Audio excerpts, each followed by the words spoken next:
This video provides a review of up through week 11, introduction to week 12, which is a kind of a bunch of different things, including the expanded matching law, a more general differential reinforcement, alternative behaviors than has been covered in Sapani and Shock, and a review of a common problem with the most disabled clients we might have, which would be the problem of stereotypies.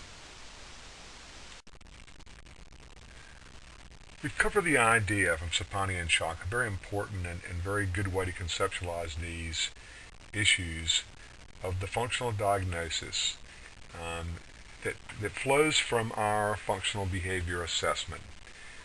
In other words, with a functional behavior assessment, we're going to produce a functional hypothesis about what is currently maintaining the problem behavior.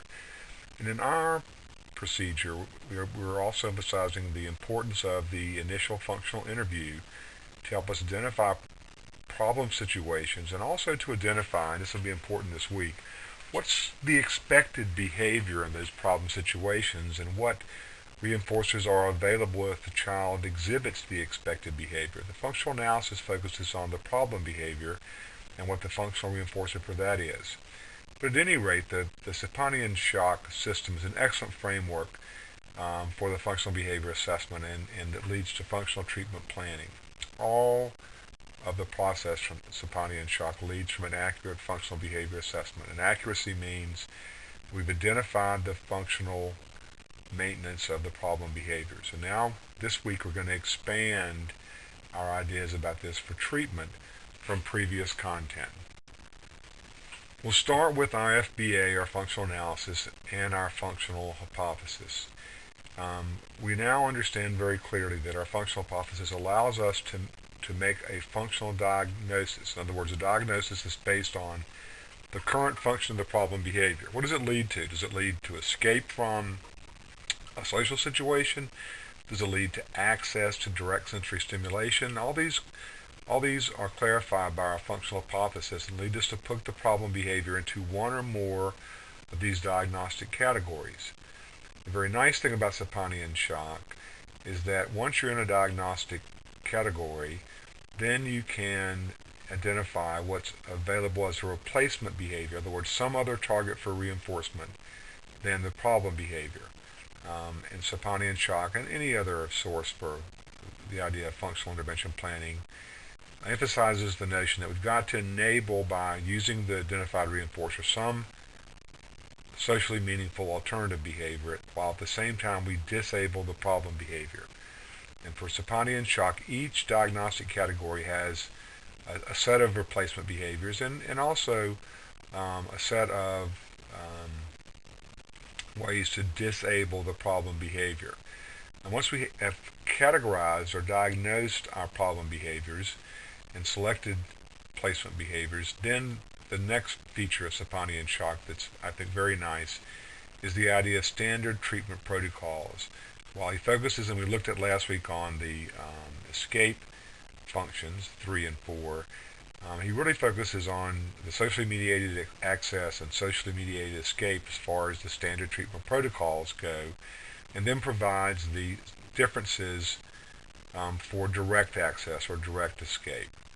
But the nice thing about Sapani and Shock is that it's all there for you. You can use the standardized plans literally to create a treatment script, and it reminds you of the kinds of things that need to be done in treatment planning.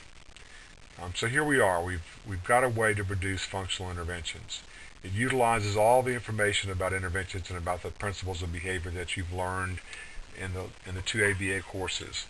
And it's a very scientific approach and a very effective approach. We've looked at research, and there is a wide body of research that indicates that following this general process leads to effective treatment. The first notion of expansion based on previous content is the idea of a general matching law, an expanded matching law. We've got several articles on Blackboard this week. One of them is, we've seen it before, it's the matching law in education. It provides an overview of what the matching law is. If you're interested in the formula of the matching law, they are there. The matching law basically says this, that in any situation, different behaviors are possible. and that those different behaviors could be influenced by different schedules of reinforcement. We would call that concurrent schedules. So we have two or more behaviors under concurrent schedules of reinforcement. And in those concurrent schedules, there could be different reinforcers, different rates of reinforcement, different latencies, different qualities, the whole thing. But once we understand that that's possible, the matching law says further that the relative rate of these behaviors, we will call relative rate of a problem behavior, relative rate of other behaviors, depends on, over time, their relative rates of reinforcement. In a good way, this basic matching law, which is proven to be extremely predictive, highly predictive of relative rates of behavior in classrooms, sports, for problem behaviors and that sort of thing.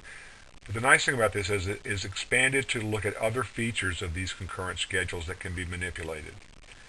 And we're going to use the matching law, as Sapani and Shock and any other behavioral approach does, as a way to frame how we intervene. So we're going to improve reinforcement for one of these behaviors on concurrent schedules while we're making it worse for reinforcement for the problem behavior. So let's take a look at this expanded matching law and how it can help us, and it can inform both assessment and treatment. Your homework assignment and several articles, the most important one of these is the Athens and Vollmer article, provides an example of an experiment that sort of shows how these other aspects of reinforcement influence behavior. And you're going to have to read and understand this article to complete the homework. But here's the parameters of reinforcement, these concurrent schedules that will further influence the relative rate of problems and good behaviors. Includes the latency, or how soon after the problem behavior does reinforcement occur. The magnitude, which is you can have less of the reinforcement or you can have more of the reinforcement. That's magnitude. The quality. Different reinforcers have different values. For example, some reinforcers are high preference, others are lower preference. And all things considered, higher preference reinforcers will influence behavior more than lower preference. And then also the idea of response effort. So the harder you have to work to get a reinforcer makes a difference on whether or not you behave that way. So understanding these variables is important and useful.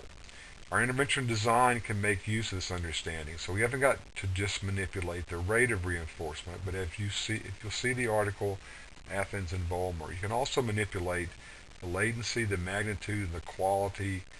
While they didn't explore this, also the effort required as ways to enable the good behavior and disable the problem behavior. So your design will be better. Will cover more important things if you attend to all of these as you create your intervention. And your assessment will be more informative if you attend to these. It's a brief assignment in Steege and Watson, a textbook that has been a very good one. Just 2 pages that you should take a look at, because they talk about this, and they have a nice little table that I'm going to replicate here and talk about in a second. This table lays out the whole notion of the matching law. So you can see you have columns for the expected or appropriate behavior and the problem behavior, and then some comments about those. And for each of those, we've got the variables within the expanded matching law that will influence which of those 2 categories of behaviors will occur more often. They both can occur. One can occur at a very low rate, and one can occur at a higher rate. And the reason we've got a problem is that the problem behavior is occurring at much higher rates than we would desire. And I think usually the expected or appropriate behavior is not occurring at rates that we would like. So the first one would just be the rate of things. And the matching law, of course, says that higher rates of reinforcement equal higher rates of behavior. And we're looking at this particular issue directly with our functional assessment. But beyond rate, we have to consider the quality of the reinforcer.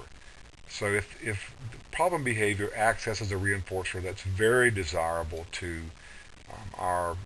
the person of interest, and the expected behavior accesses a less quality or valuable reinforcer, then it's predictable that all other things being equal, the problem behavior is more likely. I see this all the time in classrooms, when if you can look at, for example, a period in a classroom where a child is expected to be doing academic work at her desk, and that's the expected behavior. We have a referral because the child is being disruptive, talking to peers, getting out of their seat, whatever the problem behavior might be at very high rates. Almost always, if you looked at what's the reinforcement for the appropriate behavior and the reinforcement for the problem behavior, there's a vast difference not only in rate but in quality. Too often for doing the academic work, there really is very little reinforcer available, or something might occur at the end of a period. A teacher might say something to the kid as they turn their work in. So it's relatively low quality. On the other hand, the problem behavior could access more interesting things like talking to peers or items or activities, or could just be something that's very desirable as opposed to very low quality of reinforcement. The magnitude also counts. So if both are being reinforced, for example, by teacher attention, and one gets teacher attention once in a half an hour and the other gets teacher attention 50 times, it's no wonder that the child chooses to exhibit the problem behavior at higher rates than the appropriate academic behavior. The timing makes a difference. All things being equal, reinforcers that occur soon after a behavior are much more effective than reinforcers that are delayed. So we could ask ourselves, what's the difference here for the problem behavior or the appropriate behavior? And this same chart is in Steege and Watson. They talk about these things also. The final difference that we could try to understand is the effort. It may take a lot of effort to complete all the work, but very little effort to talk to friends, to get a seat, to call out to the teacher, and so forth. So even if appropriate and inappropriate behaviors were being reinforced with the same thing at the same rate, if one is more difficult to do, it's less likely to occur. So in order to fully understand the problem situation, we need to understand these issues. And we can see from the Athens and Vollmer article how much impact any one of these or combinations of these will actually have on behavior. And those differences occur in almost any natural problem setting. So what are the implications for assessment and treatment? Well, for assessment, the implications are that we should pay attention to the set of variables related to the expanded matching law when we do our functional assessment. The facts, the standardized interview that we've learned, attends to some of these differences, but not to all of them. For example, in the facts, and if we're going to create our competing behavior model, we have to find out what the expected behavior is. So that would be one of the behaviors that could occur, the kid could choose to do in problem situations. We also ask what would the consequences be if our child, in the case of the facts, were to exhibit the expected behavior. But we don't really ask many questions about delay, or we don't try to get at the quality or the magnitude of the available reinforcers. But we could ask questions about these things. You should think about how you could expand your questions with the facts to collect this kind of data. The standardized facts doesn't provide it, but it doesn't mean that we could not ask questions. Of course, you could manipulate these things in a functional analysis, but that, of course, takes time and is more intense. You could also change a little bit or ask questions during the initial interview. The second implication is for treatment. Interventions will only work if the balance of all of these particular characteristics of reinforcement are in favor of an appropriate behavior and not in favor of the problem behavior. And that's our job with the intervention. And just like in that Athens and Vollmer study, we can manipulate any of these variables, not just the relative rate, in order to make it more favorable to behave well. Kids are always correct. Their behavior follows, in this case, the matching law. The matching law is a wonderful organizer for understanding why someone chooses to misbehave, if you want to think of this as a choice, and doesn't choose to do what we expect them to do. It's lawful. The child is always correct. The second part of the content of this week looks at expanding our consideration of replacement behaviors. Not all possible replacement behaviors were discussed by Sapani and Schock. So one of the areas I want to take a closer look at this week is differential reinforcement of alternative behavior, or also DRI. Those are basically the same thing as far as I'm concerned. So differential reinforcement, reinforcing something besides the problem behavior. That's the basis, of course, of Sapani and Schock's system. But they don't include all possible ways to do this. And so we're going to take another look at DRA so that you widen your options for planning interventions. Sapani and Schock use the pre-MAC contingency, for example, and they say that you could choose any set of tasks so the kid has to do a certain number of those before accessing a high probability activity. That's the nature of their pre-MAC contingency option. But we can also pick any behavior, including tasks, and reinforce them on a schedule, not just after they're exhibited for a certain amount. So there could be a schedule of if attention is the reinforcer, the teacher could attend to the child working periodically. And it's a little bit different than the way Sapani uses this whole notion. And I want to make sure we're not just focusing on the idea there of the pre-MAC contingency when we think about DRA. Of course, the alternative behavior we select must be socially valid. In school settings, we're interested in kids learning things. To do that, they engage in academic activities. So those are socially valid alternatives, and I think they should almost always be considered as the alternative behavior that we wish to increase while decreasing the problem behavior. It is possible, of course, for kids to do their work and still be bad.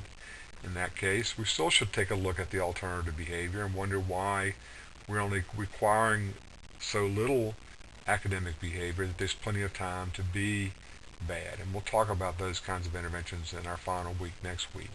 But again, DRA involves selecting some alternative socially valid behavior that's in the child's repertoire to reinforce. Reinforce how? That's where the expanded matching law comes in, by manipulating some of those dimensions of the competing reinforcers in the problem setting. There are very good guidelines for DRA or DRI in Cooper. There's also, Chapter 3 in Cooper provides a very clear understanding, as you may remember, about the characteristics of target behaviors that make them socially valid. And it contains good guidelines for prioritizing social behaviors. Those can be applied to selecting the alternative behaviors in this case. We want to make sure that the behavior is in the child's repertoire. We don't want to reinforce or to intend to reinforce something that doesn't really exist. The second guideline is we have to select powerful reinforcers that can be consistently delivered. Well, our functional assessments identified what's being delivered for problem behaviors and what's effective.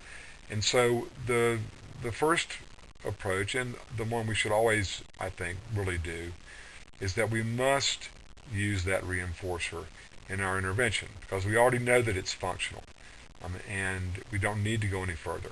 Is it possible to do a further assessment of reinforcers so that we can select a variety of powerful reinforcers for DRA? Of course it is.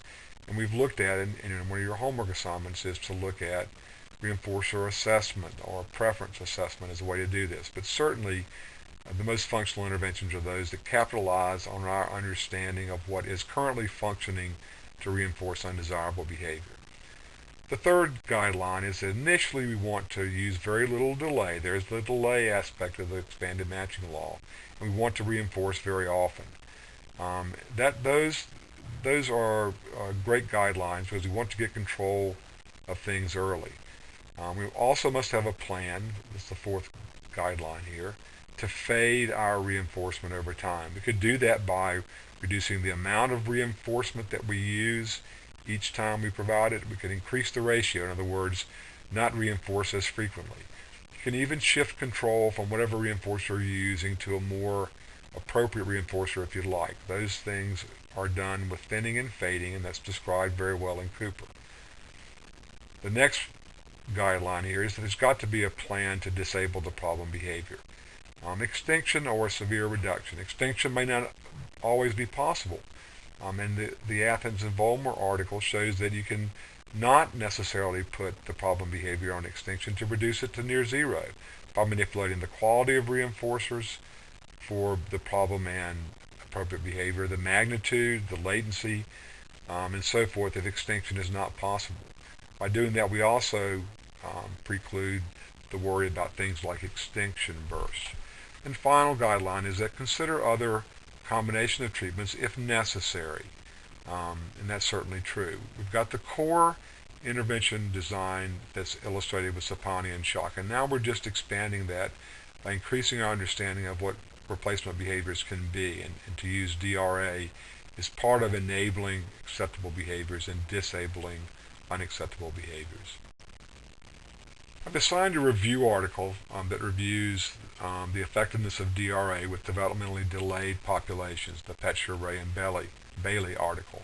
It's a very good review. It also provides you with an understanding of, for example, standards of some professional organizations about what would be an empirically supported intervention. And it clearly indicates that with DD population, DRA is an empirically supported intervention. The article covers a wide range of alternative behaviors and a wide range of target behaviors. It covers aggression, destruction, and so forth. For developmentally delayed populations, the most common alternative behavior that's been selected is the functional communication training. Sapani and Schock would call this development of access or escape man. So in other words, teaching a child to communicate what they want so that that can be reinforced, and you can enable the access manned as an alternative to the problem behavior, which is disabled. But there are other target behaviors, especially with populations that are non-disabled. The research literature is full of those. And in classrooms, the most common target behavior for DRA would be, in fact, academic work. But it could be compliance, it could be other kinds of things. And again, take a look at this, and there's a current movement in clinical and other kinds of psychology, and also in special education, to identify interventions that have been proven to be effective, and DRA is one of those. So it's an important article. Some of the articles reviewed included extinction or not. Some included most included the use of some functional behavior assessment, and they utilized the functional hypothesis in selecting the intervention. DRA should be matched with the result of the functional assessment. So the reinforcer that we almost always should turn to would be the one that we've identified as functional. Some of the studies identified methods to thin the schedule of reinforcement for generalization, and some included a maintenance phase and so forth. But the gist of it is that the results of differential reinforcement of alternative or incompatible behaviors can be long-standing. They can continue long after we've had a thinning, a change of our initial intervention. And that's very reassuring, I would think, for those of us that have to design interventions in natural settings. The final topic for this week is the article by Rapinoe that basically reviews stereotypies. Stereotypies are very difficult and disconcerting behaviors that are exhibited primarily in a clinical problem sense with developmentally disabled populations. What is a stereotypy? It's a pattern of behavior that is repetitive. It typically lacks some variability, although not always. It persists over time. It exhibits somewhat of a lack of response to environmental changes, although that's not always true.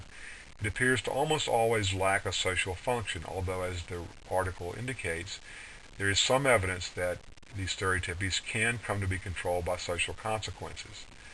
And the final characteristic of what a stereotypy is that it probably is almost always automatically reinforced by the sensory feedback that it produces. Stereotypy appears to be operant in nature in the sense that it's either automatically or otherwise reinforced, and it is sometimes displayed by normally developing persons. The origin of stereotypies is not clear. Are they genetic? Are they physiological? They certainly have probably some biological component, but it's not clear how they develop necessarily or why they develop primarily in DD populations. But it does present a challenge for those of us that might work with populations for whom stereotypies are a problem. And this is an excellent review of the nature of stereotypies, why they are assumed to be operant, and a brief review of some of the interventions that have been effective. We've read several interventions, one with hair twirling and one with another kind of stereotypies, and we've looked at interventions and also with how they were assessed through a functional analysis.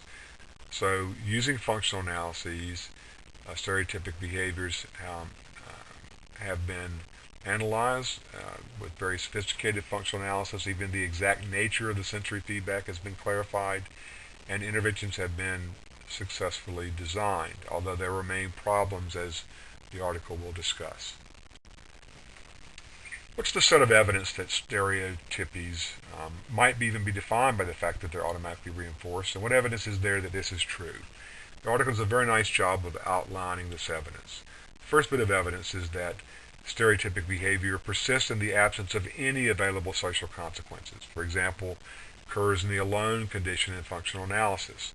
It could occur across the alone and play control conditions. It can even sometimes occur in all conditions, making an undifferentiated result that makes you think about the idea that either there's a widely multiply maintained behavior or that it's automatically reinforced. Functional analyses are an excellent way to identify the specific sensory function, although that's can be complex. So that's one set of evidence. The other set of evidence is that in richer environments, we have less stereotypy. In other words, you can enrich the environment by providing stimulation to the people that exhibit stereotypies, and very often it appears to act as an abolishing operation so that stereotypic behaviors are less frequent. These behaviors are almost always susceptible to extinction or some other kind of operation like that. We've read several examples. For example, putting a glove on a person who had stereotypic hair twirling. That supports the idea of reinforcement. And the final bit of evidence that says that stereotypical behaviors are often automatically reinforced is that if you provide contingent access to being able to exhibit the behaviors, that kind of access will reinforce other low-rate behaviors. In other words, the right to exhibit stereotypic behaviors can itself be a contingent reinforcer. So all of those things provide evidence, and it's persuasive evidence that stereotypies are automatically reinforced by their sensory feedback. So what kind of treatments have been provided for stereotypic behaviors? Well, the first set will be the antecedent manipulations, providing an enriched environment in which there's lots of stimulation, making objects that produce the type of sensation that appears to be reinforcing available instead of the stereotypic behavior. And if these appear to be effective at reducing the rates of stereotypies, especially if you can match the kind of sensory feedback that you provide non-contingently to the kinds of feedback that appears to be produced by the behaviors. The second type of intervention involves sensory extinction, the use of gloves, for example, that we looked at, and there are several others that are discussed in the article. The final sets of interventions have been DRA, DRO, DRL. In other words, reinforcing other behaviors that could be on concurrent schedules, like the matching law dictates, and the idea would be to find reinforcers that are more reinforcing than the sensory feedback. The matching law would say if we can do that, then we can reduce the rate of stereotypies. DRL has also been used to increase interresponse times. Just to mention a final comment about stereotypies, one of the first things to think about is, do you need to intervene with the stereotypic behaviors? What's it interfering with? One common answer is that stereotypies are often very exotic and can prevent normalization. They can make a person look strange or weird and can reduce the likelihood that peers will want to associate. And that's not a bad reason. Stereotypies might interfere with the acquisition of other more important behaviors, and if that's the case, then intervention would be warranted. But certainly, like any other behavior, you first have to decide that there's a good reason to intervene with stereotypic behaviors. So we've covered the three things that are the topics of this week, and I provided readings and activities. You've got a homework assignment and the usual weekly quiz.